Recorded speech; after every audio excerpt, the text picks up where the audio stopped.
وہاں خیمہ لگایا، وہاں بیٹھ کے کبھی بابا کے زخموں کو روتا، کبھی اکبر کی بچی کا نوحہ پڑھتا، کبھی عباس کے کٹے ہوئے شانوں کا بس۔ اللہ اللہ اکبر، جو رونے کی نیت لے کے بیٹھا ہے۔ جناب باقر آتے، بابا مدینہ پہلے کون سا آباد ہے؟ رہی صحیح کسر آپ نے پوری کر دی، گھر چلیں۔ رو کے کہتے نہیں باقر بیٹا، میں مدینے آؤں گا، کہیں تیرے دادا کی خالی کرسی، کہیں عباس کی خالی مسند، کہیں اکبر کا خالی حجرہ، میرا کلیجہ پھٹ جائے گا۔ رونے والوں، جناب باقر نے شام والی مخدومہ کو آ کے بتایا، بی بی نے ساری یادگاریں سمیٹی، ایک حجرے میں رکھ کے تالا لگا دیا، جا اب بابا کو لے آ۔ اب جس کے سینے میں گوشت ہے، پتھر نہیں، اس کے لیے جملہ۔ اب جناب باقر آئے، بابا بابا جی میرے لال، تیری پھپھی نے ساری یادگاریں ہٹا دی، سمیٹ لی، اب تجھے کچھ نہیں یاد آئے گا، واپس چل۔ بیٹھ کے رو رہا تھا، کھڑے ہو کے سجاد نے ماتم کیا، کہا بیٹا میں چلتا تو ہوں، ایک وعدہ کرتا ہے؟ بابا کیا؟ میں اگر مدینے چلوں زینب میرے سامنے نہیں آئے گی؟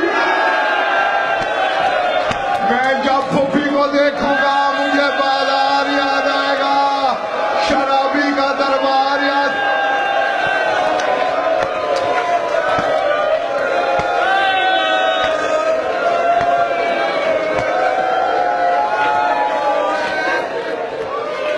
اللہ اکبر، ہو چکا تھا غصہ۔ میں اگر مدینے چلوں میرے پھوپھی سامنے نہیں آئیں گی؟ جب میں دیکھوں گا مجھے بازار کی سنگ باری یاد آئے گی، مجھے پھوپھی کے زخم یاد آئیں گے، میرا کلیجہ پھٹ جائے گا۔ اب پتہ نہیں میرے سامنے کون کیا ہے۔ جناب باقر نے روکے گا، بابا میں بھی تو شام ساتھ تھا، بابا آپ کون سا خیریت سے واپس آئے ہو؟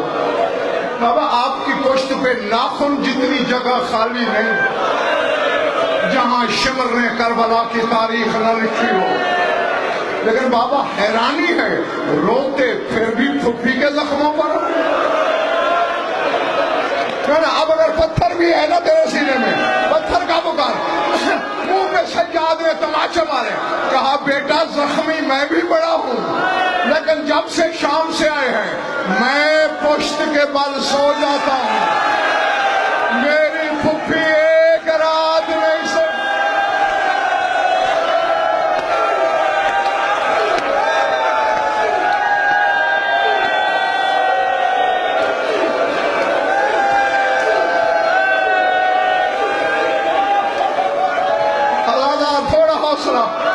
مجھے ایک فکرہ کہنے دو، ایک فکرہ، ورنہ میں چھوڑنے پہ مجبور ہو جاؤں گا۔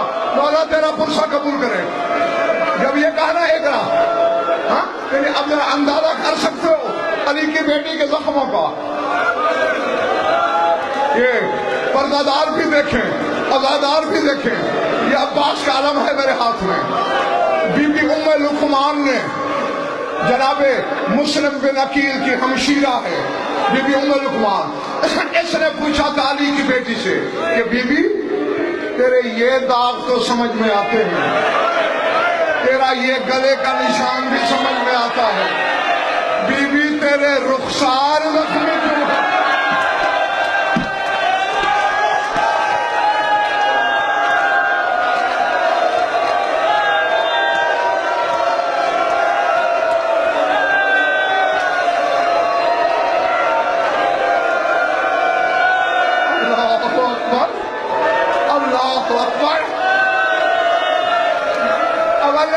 تو اگلا جملہ کیسے برداشت کرے گا؟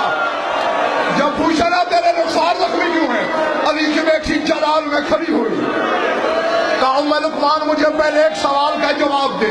بی بی کیا؟ فرمایا ان رمیت بالاحجار فبماذا تتقین وجہک، اگر تجھے کوئی پتھر مارے چہرہ کیسے بچاؤ گی؟ قالت بالیدین، ام لقمان نے کہا میں ہاتھ رکھ لوں گی۔